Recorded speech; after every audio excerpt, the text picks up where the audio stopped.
Hello everybody, I'm doing this video about my first custom PC build, and I must say I am proud of this. It does everything that I wanted to do and intended it for it to do, so there's truthfully no cons I can think of so far. I got all the parts, let me see, 2 days ago and built it in around about 4 hours. 4 hours. And I must say I'm proud of it. It runs everything quick and accurate and altogether just beyond standards, I would think. But enough of me rambling. I'm going to give y'all the specs. I'm running for my power supply a RX 5000 something, whatever. I'll put the name of the company that made it in the description, but it's a 530 watt power supply, which isn't that big, but you know, it can power my motherboard and graphics card, which truthfully, that's all I wanted. So it gets the job done. And also, let me do this. Alright. Lights up. So yeah, that's a cool little feature. And it's also running, as you can see, a 120mm fan, which is nice. Keeps the case cool. Has a good, cool little breeze. So yeah. Alright, on to the next one. As for my graphics card, now this is funny. The case that I'm running is a compact case. I was not expecting it to fit a dual slot, fully length graphics card, but it did, and it runs at a cool temperature, so it doesn't get that hot. I mean, of course, graphics cards get warm, but it runs at a temperature that it can function. Doesn't get like, now it would be red flags if it was like fucking 80 degrees or whatever like that, because I don't think so any graphics card should be running at that temperature, but who's to say. But I am running a Diamond, let me see if y'all can see it, let me get it. A Diamond multimedia Radeon. Let me try to get this. Y'all can see that, yeah. Radeon 6770 series card, which is a good graphics card. I can't think of no cons at all. It runs everything at high and renders videos very quick and efficiently, and I would say it's a good inexpensive graphics card. It only costs like $110 on Newegg. I think so. I'm not sure. It probably was $110 or $120 on Newegg, and the it can compete with all the new I would say it runs Crysis. What am I saying? I would say it runs Crysis, but at high. At let me see. It runs at a frame rate of 30 by 25 is the lowest it'll go down to, but that's still impressive. But it can pretty much run any game on high. It runs Battlefield very well. It runs it where it's playable at high. But yeah, it's it. If you're trying to make a gaming rig, an inexpensive gaming rig, I would recommend this card. It's truthfully no downside, and it runs cross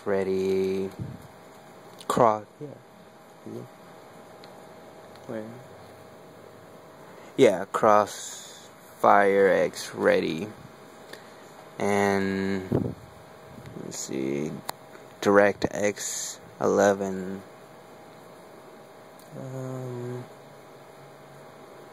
It supports dual monitors if you're trying to set up 2 monitors, and a HDMI, of course. But yeah, pretty much a good graphics card. On to the CPU. Now, I am running a AMD A6 series chip. To be more specific, I'm running the 3500 chip, which has 2.1 megahertz. In my opinion, it can compete with the I series chip. It's very accurate. It doesn't run hot at all, and I'm surprised that now the CPU fan that I'm running for, the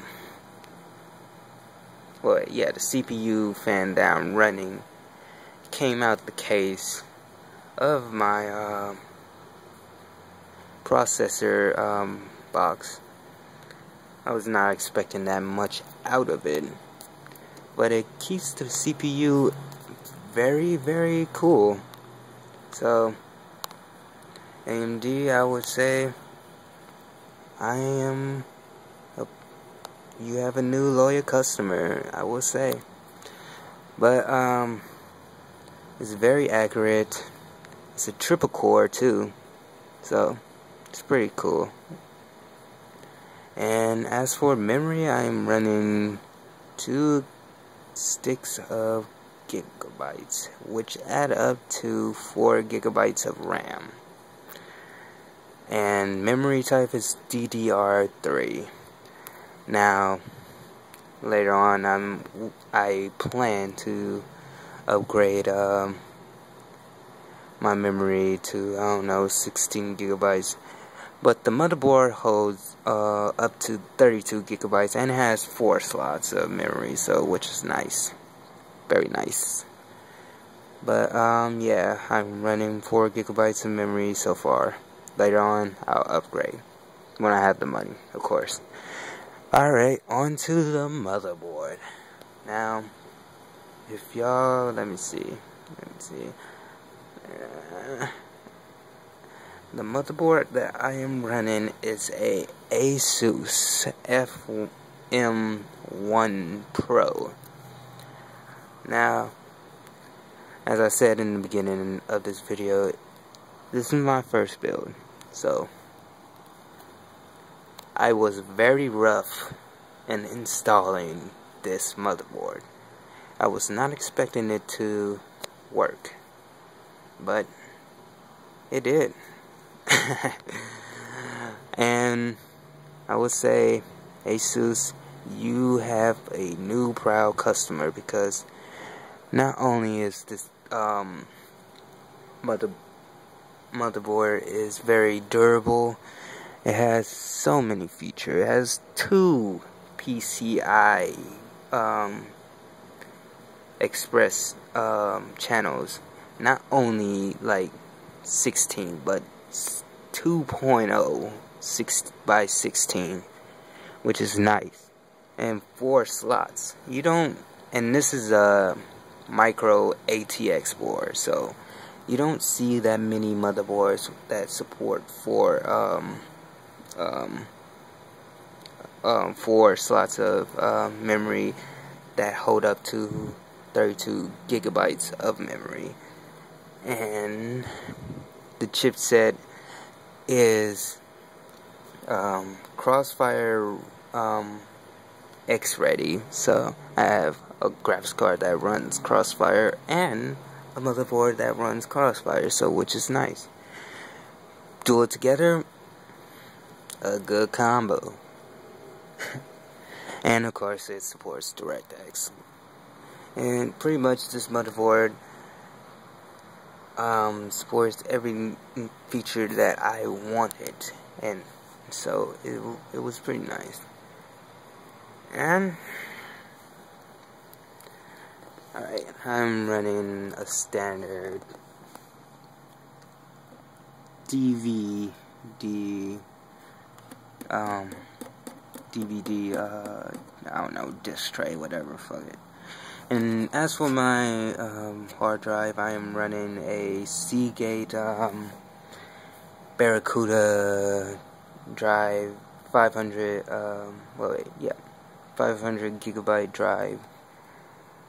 Now I'm thinking about it, I should have got a terabyte, but it's not that biggie. 500 gigabytes is still big, but yeah. And alright, y'all zoom out. Pretty much, I'm proud of this setup. Yeah. And also, let me show y'all.